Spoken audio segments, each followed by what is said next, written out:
Hello. So we are gathered here in snowy Brussels for our conference on social inclusion for the conference of the European Training Foundation. And since you will be facilitating a number of our sessions, I would like to start by asking you a couple of questions. And first of all, I would like to ask you, who are the digitally excluded? And why is this phenomenon so bad for society? That's a huge question. And it depends very much on your point of approach. The digital excluded could mean people who don't have infrastructure. It could mean people who don't have knowledge. It could mean people who don't have access. So it's a difficult question to answer, I would say.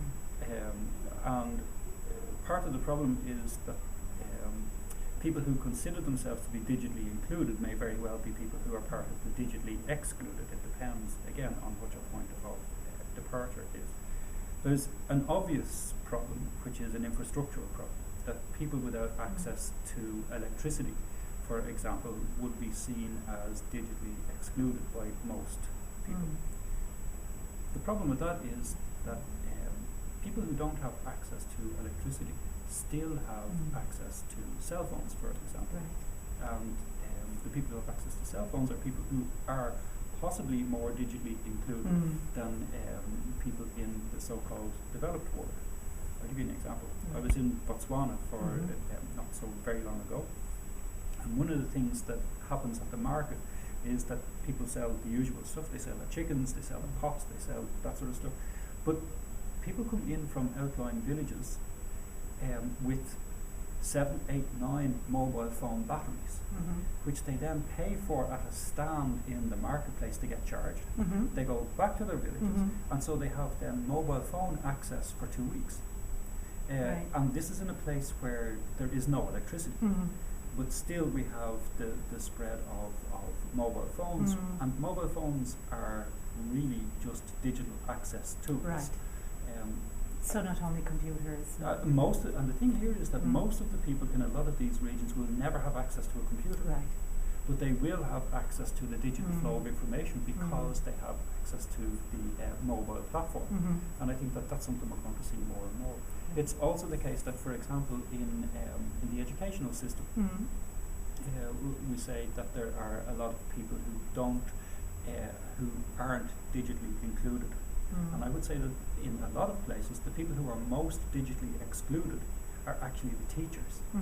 Because what happens is that you've got lots of young people who, in wherever they happen to be, both rural and urban areas, who are used to using the cell phone, for example, as a platform for communication, not so much as a platform to actually speak to each other on the phone, because that's one of the least used aspects of the phone, but to be able to text each other, to be able to message each other, there's lots of different ways. What then happens is that these people who are used to a networked system of communication come into the school system, and they're then met by teachers who don't understand the networked system of communication. And what then happens is teachers become excluded from the conversations, from the development of knowledge that happens in these networks. So the included-excluded paradigm is a very difficult one, and I think that the tendency is for our prejudices to make it easy. But we need to think a lot more and a lot deeper around what inclusion and exclusion actually means when it comes to the use of these new technologies. Right, and we will be doing that tomorrow and Friday. Yeah? So we were talking a couple of weeks ago, and you told me that networks are replacing the individual as a base unit of communication. What do you mean by that? It used to be the case that the individual was the most important target for communication. And when we talk about communication, very often what we're talking about is information broadcast. I mean, communication is something that we do between ourselves in lots of different ways. But when we talk about information dissemination and communication, then it used to be that I was the target. that's no longer the case, because what we're seeing more and more, and this is just something that's in its inception, it's again a developing situation, but what we're seeing more and more is that we never go out alone, because when I go out, I have my network with me all the time, and more people have their network with them all the time, which means that they're continuously in contact with their network, that the network is becoming the most important information distribution system for the individuals within it. Which then means that if you want to reach those individuals, you have to access the network first, because it's the network that feeds the individuals in it with its information. And so we need to switch the paradigm and to be able to understand how networks work, to be able to make sure that our information gets to the correct networks, to be able to reach the correct individuals within them. Right. And I'm sure that networks are very important for NGOs, for civil society, and we will have a number of NGOs presenting their case studies tomorrow afternoon. But so let me ask you, what would be your advice to an NGO working in a difficult environment from the point of view of visibility and transparency? What would be the best way for them to start using social media? I would say encryption. What kind of encryption? Any kind of encryption. Because we know that most NGOs working in areas where there often is a difficulty in presenting information that is not liked by the authorities.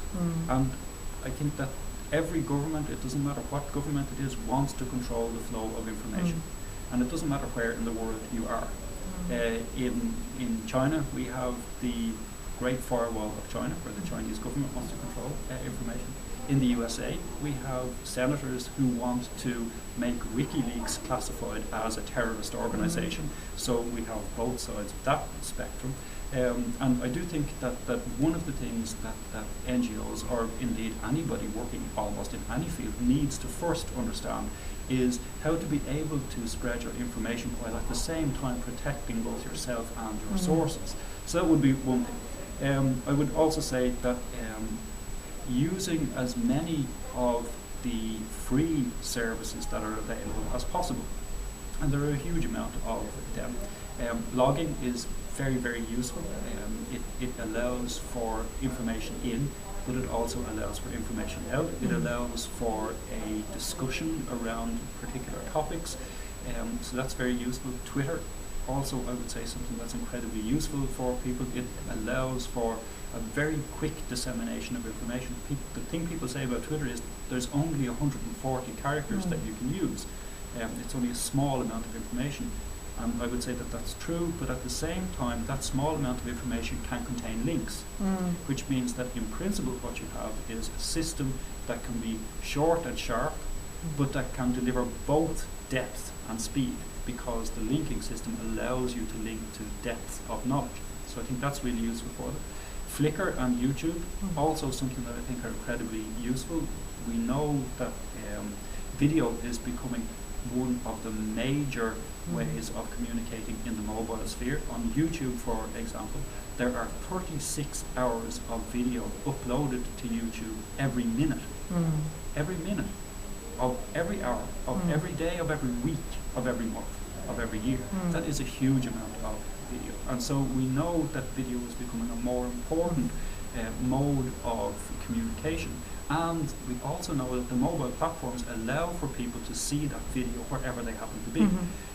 So I would say that video is becoming something that's important. I think also that we're underusing sound, because the ability for oral culture to re-emerge as a driving force in story building, I think is important. One of the problems that there has been with orality has been its lack of permanence, that when we talk to each other it disappears. There's no way to go back and see what it was that we said.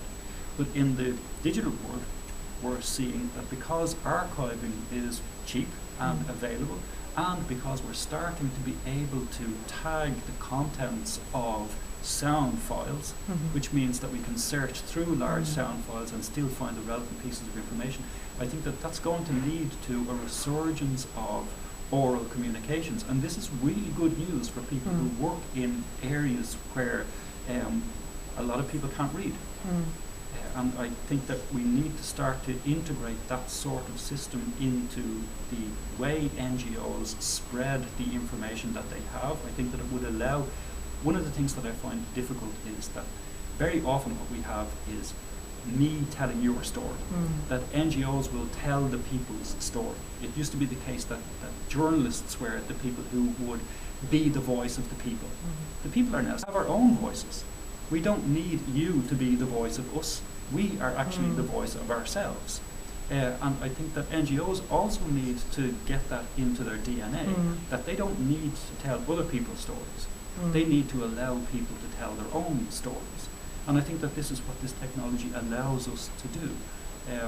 And it means that people can spread that information amongst themselves because it is a very cheap way of distributing information.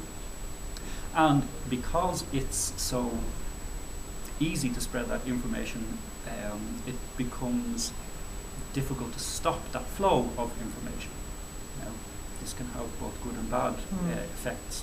Everybody knows this, but I do think that sound is one of those underused things that we need to do more for. Fascinating. So we're looking forward to exploring this more in depth tomorrow and the day after, and also we're looking forward to the story that our followers on Twitter and Facebook will be telling about our conference. So Sure. Thank you very much. Well, one last thing for all you people out there, what I say is only what I think.